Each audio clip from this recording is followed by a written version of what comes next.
Hey, how are you? Today we're going to talk about selling your artwork at art fairs. And this is mainly directed at beginner artists, people that are just getting into the craft and the art and thinking about selling art or crafts even at art fairs. So my name is Andy. Welcome. I'm a fine artist and I've sold at art fairs in the past. Right now I don't.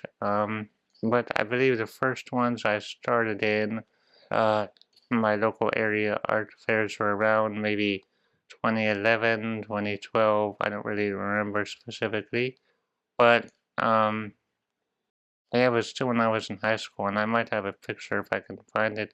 I'll throw it up on screen. But my mentor, my art teacher, suggested that I start or that I try. And there was, I forget how I found out about it, but there was this local one in my town that I started in. It was small, maybe uh, less than 20 tents or booths.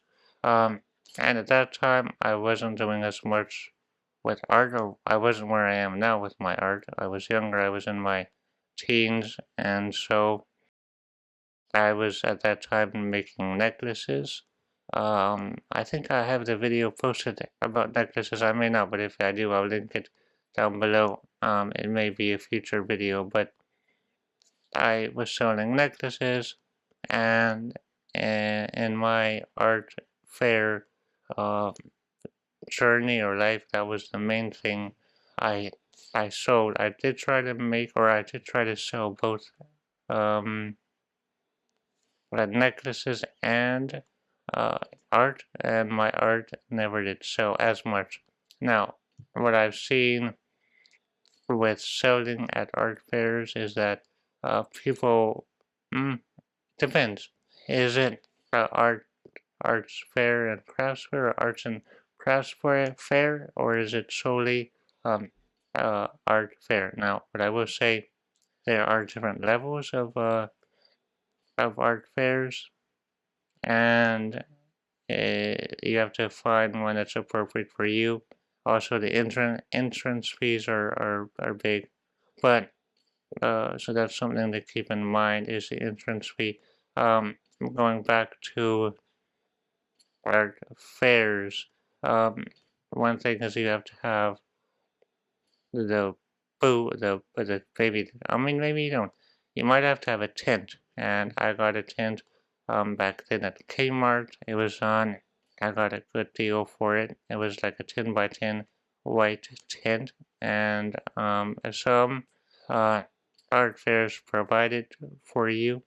Um, a side note: in my city where I live, every May there's a art fair um, for it's called Artist Fair. You can look it up.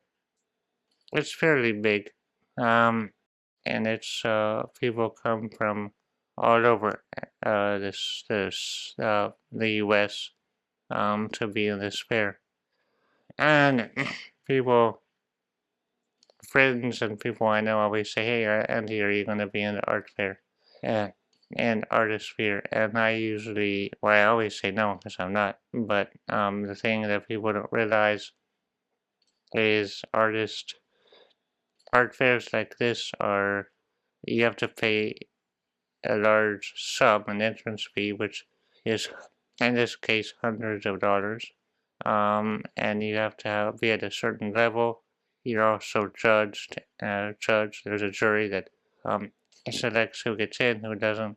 So I've never applied. I've never tried to apply. I've never really wanted to or been motivated to. Now maybe one day I will.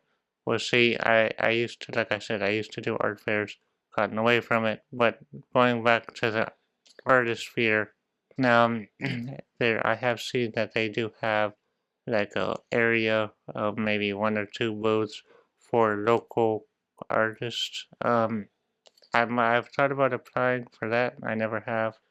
So that's one thing.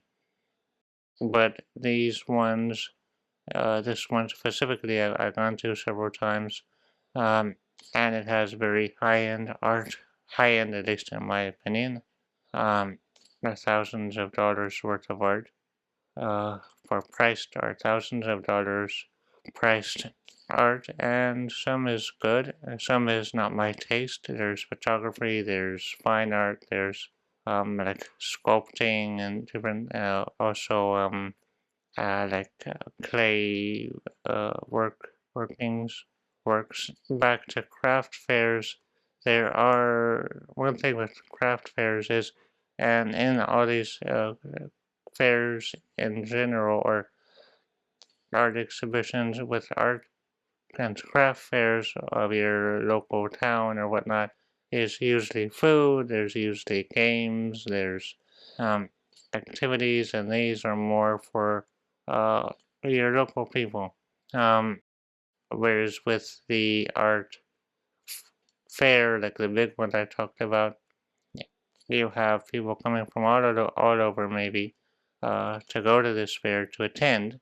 Um, and you also have people that specifically go to buy art. You have gallery owners that sometimes go to look at see if your art is selling. Um, I don't know this firsthand, but I've heard that, so take it at what you will.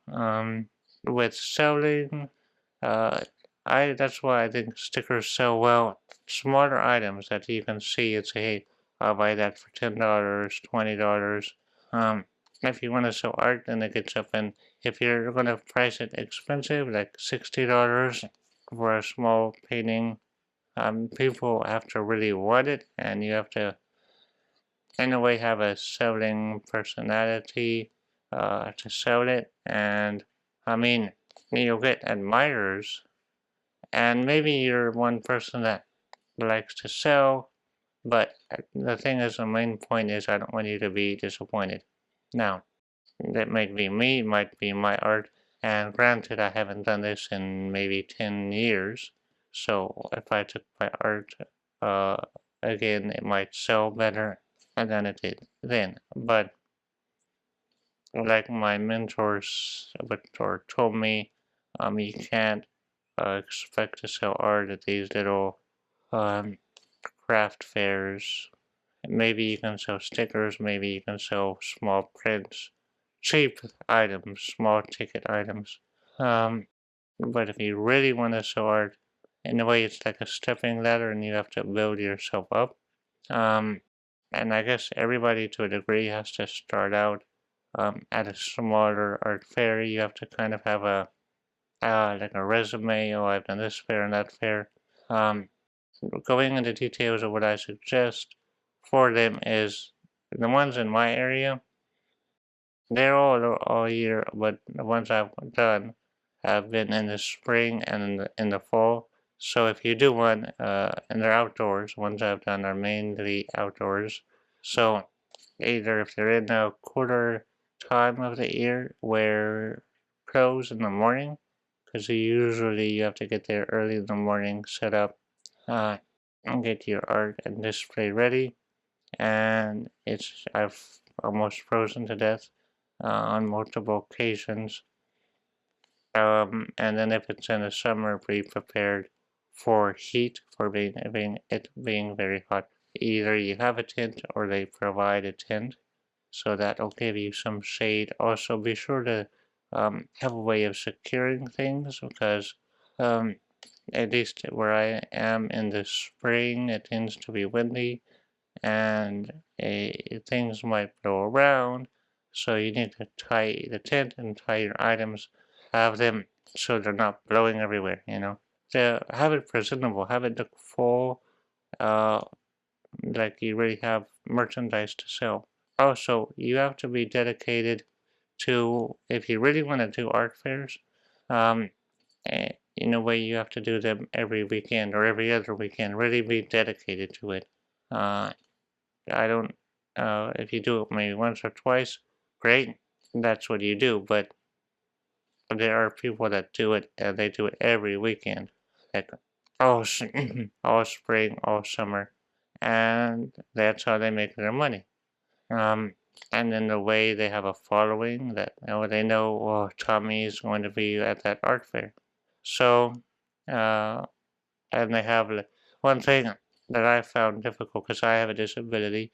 So I had to rely on my parents to help me uh, load the stuff in the car, set the booth up, and disassemble it when it was over, put stuff away, and then bring it home and put it away in the house. So, and we had a van to be able to do all this and put it all in. So we were able to carry it. So it's a lot of work. I will say, and I remember one and several at least I made around $600 or $700 worth of selling, and this was mainly necklaces that I sold. It wasn't artwork. So if you want to start showing or displaying at art fairs, I hope you are able to do it. I really do. Set your expectations low, very low. I mean, very low, and have fun. Enjoy it. Meet other people. Meet other artists, other crafts. And be observant. See how other people do it also. How other people display, how other people set up techniques, tips, gather ideas. So, hope you have a great day. That was my rant of the day. Take care. Bye.